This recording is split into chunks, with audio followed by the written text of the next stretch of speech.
Hi there, welcome to the latest episode of my 10-minute moan. And the topic of this 10-minute moan is quite a well-known story from last year at the SNP conference when one of Sam Eljamel victims, that's the Tayside surgeon that I think's got just under 200 victims of malpractice, etc., currently ongoing. And one of these victims, Theresa Mallet, confronted Humza Yousaf as he was speaking at the conference, and he came into the audience and tried to usher her away and get her away from the cameras and offered to take her into a quiet room and stuff like that. So that's this lady. And the Scottish Daily Express have obviously caught up with her recently, obviously with the election going on, just to get an update of what's happened. And their headline is, Sam Eljamel victim will never vote SNP again over party's handling of scandal, as she slates Humza Yousaf's token visit. Theresa Mallet, a £5,000 shot to fame last summer. She interrupted, sorry, I got it wrong, it wasn't the conference, it was the Independence Summit. They had that many meetings last year. She interrupted Humza Yousaf at his Independence Summit and demanded action on the Tayside butcher who left dozens of patients injured. A long-standing independence supporter and victim of disgraced surgeon Dr. Sam Eljamel has confirmed that she will never vote the SNP again over the party's handling of the scandal. Theresa Mallet made headlines last summer when she confronted the then First Minister Humza Yousaf at the Skexit Summit. She hit out at the lack of action from nationalists, the Nationalist Scottish Government, after dozens of victims of the Tayside butcher came forward to reveal injuries suffered at his hands. It took the SNP executives months to decide to officially launch a public inquiry into how he got away with his botching operations for so long. But the damage had already been done by the point for Miss Mallet, who confirmed that she will never vote for her former party again. She even ripped up her membership due to disgust over how they handled the Eljamel and his victims. She also hit out at Mr. Yousaf for his token visit to her home after he moved into the audience to quell her shouting during the SNP Independence Summit in June 24 last year. She claimed it only came round to shut her up and that no progress was made during his visit. Speaking to the Courier, so the Daily Express have just lifted the story, she confirmed that she would not be voting for the SNP at this general election and had no idea who she would be voting for. The £5,000 62 had backed independence for more than 30 years and regularly attended marches, but has now changed her mind. She said they have shown themselves not to be trustworthy. As far as independence goes, I've heard people say they've put the cause back 10 years. I'd say they've put the cause back well out of my lifetime. She cancelled her membership and stopped giving the party money last year. However, she got an email last week as a cash-strapped SNP attempted to re-solicit donations and urged her to reconsider. I thought it was quite amusing. What a cheek. On who she will vote for, she added, I haven't made up my mind, but I'll definitely won't be SNP. I'll never vote for them again.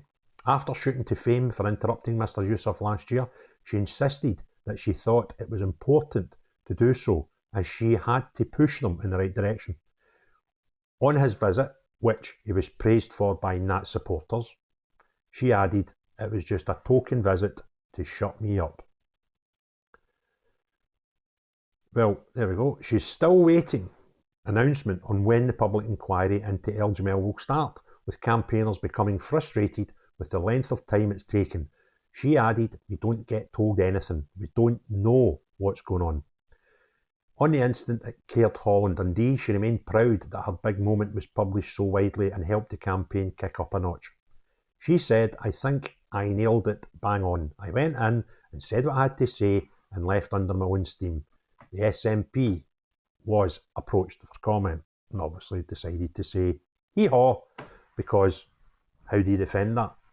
Now, I remember this well, this woman just getting up and absolutely slaughtering them, and Humza shouting them down, came away and tried to usher her away from the cameras, the limelight, and offered to speak to her in a quiet room, and to her credit, she flatly refused. She went, no, I'll talk to you here, knowing fine well that there was cameras pointing at her. And it got quite a lot of coverage, also in the mainstream and in social media, etc. And it's highlighted that to me. I mean, I'm still in a learning process about this whole case, but that was the thing that sort of highlighted it to me the first I'd heard of it. So that done well, and from what I understand now, these people have even getting their public inquiry, which they're still waiting for a date of it, to be fair, but having confirmation that they will receive a public inquiry into this surgeon's acts is a fantastic step for them, and I hope that they get what they want and what they deserve from this inquiry whenever it takes place.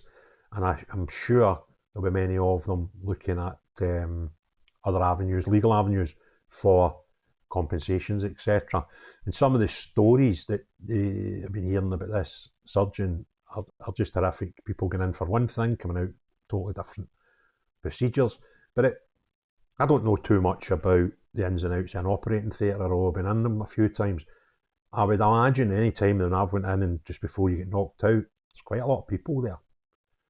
So how this guy's got away with almost 200 botched operations when there's a room full of very well educated and knowledgeable and experienced people is a bit frightening. Now, I don't know. I mean, I might be talking unduly about the others in the room. They might have been, unaware of what was going on, and potentially, he might have doctored documents, etc. I don't know how he got away with it, but they may be victims of a sort of scam as well, where they've thought somebody's been in to get their tear ducts removed when they were actually in to get a benign tumour removed. Because you would think there's a lot of checks and balances when people go into a theatre, and everybody is well aware of what the operation is going to be. So when he gets in and does different operations, that's kind of strange. And then there could just be him doing the proper and doing the operations that he was meant to do and just botching them up. But to have so many, I think, you don't need medical or legal experience to understand that that's no coincidence. And even if there was no deliberate acts of butchery, which I would find odd, but let's just say for a moment that we're all just malpractice, making mistakes. How does it get to a situation of so many mistakes or so many wrongdoings before somebody says something? And I'm quite sure that it was one of the victims that was a sort of whistleblower on this whole thing and got it in the public eye, and not someone from within Tayside NHS. And that just blows my mind. That just blows my mind that nobody in there had seen anything odd and peculiar that they may or may not have wanted to report. It's absolutely frightening. And as I say, I hope that these people, the 198 victims, get all the answers, get all they want, and from the up and coming inquiry, and if there's any other sort of legal processes they're going through at the moment. But it's something that interests me. It's a shocking story. It's local, and I believe that this guy has now managed to skip his losing his licence here by revoking it himself. He handed it back, so that prevented the medical profession in the UK doing certain things to him, and he's now working abroad, writing books and operating kids. It's just bizarre. So anyway, if this it's one of the other ones you can't say at the end, but I normally say if you enjoyed the video, I doubt you would, but if you found it informative, please give it a thumbs up. If you've not already done so, please consider subscribing, and most importantly of all, as long as you know the SNP, the cult, or this guy, this horrific doctor that turned into a butcher, everybody else, have a great day. Cheery bye now.